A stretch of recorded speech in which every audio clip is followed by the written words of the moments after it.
Un avion, un parachute et 200 000 $. Nous sommes le 24 novembre 1971, la veille de Thanksgiving. L'aéroport de Portland est animé. Les voyageurs s'apprêtent à rejoindre leur famille pour les fêtes. Et parmi eux, un homme attire l'attention par son allure mystérieuse. Costume noir, cravate fine, lunettes de soleil et attaché caisse en main, il achète un billet pour Seattle, sous le nom de Dan Cooper.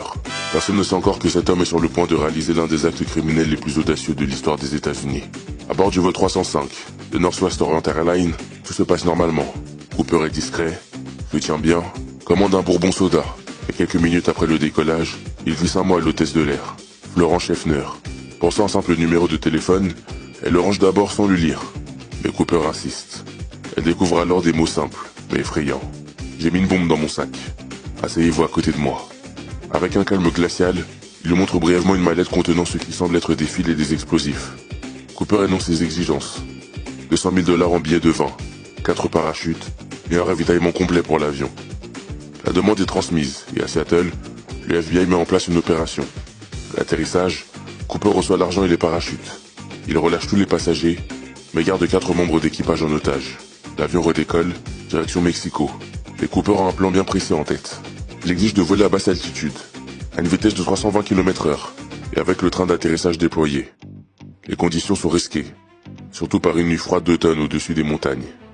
À environ 20 heures, alors que l'avion survole une région reculée de l'État de Washington, il s'aventure à l'arrière de l'appareil, attache l'argent autour de lui et ouvre la porte de sortie. Puis, dans un acte aussi fou que spectaculaire, il saute dans la nuit noire, disparaissant avec l'immensité glaciale. Quand l'avion atterrit, les agents du FBI fouillent l'appareil de fond en comble, mais Cooper est introuvable. Le lendemain, une chasse à l'homme est lancée dans la zone de sous-supposée, dans les forêts denses de l'État de Washington. Des avions, des hélicoptères, des équipes au sol, mais pas la moindre trace de Cooper. Ni son corps, ni son parachute, ni l'argent n'apparaissent. L'homme s'est évaporé. Les mois passent, puis les années. Le mystère de Cooper obsède les enquêteurs. Le FBI mène des centaines d'interrogatoires, explore des dizaines de pistes, mais aucune ne mène à une conclusion. Les histoires se multiplient.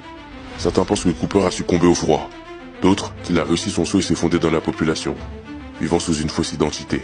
Puis en 1980, un étrange développement relance l'affaire.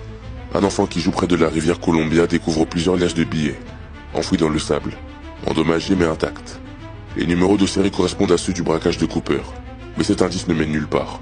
L'endroit est trop éloigné de la zone de saut estimée, et l'argent semble avoir été déplacé par la rivière.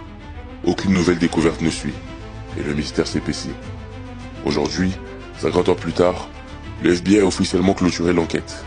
Mais le mystère de Cooper persiste. Ce criminel audacieux a inspiré des livres, des films, et des théories qui captivent les amateurs de mystère. Est-il mort cette nuit-là, englouti dans les montagnes, ou vit-il encore quelque part, se délectant de son exploit légendaire? Personne ne le sait. Cooper, l'homme qui a défié les autorités et s'est évaporé dans la nuit, reste à jamais un fantôme insaisissable de l'histoire américaine.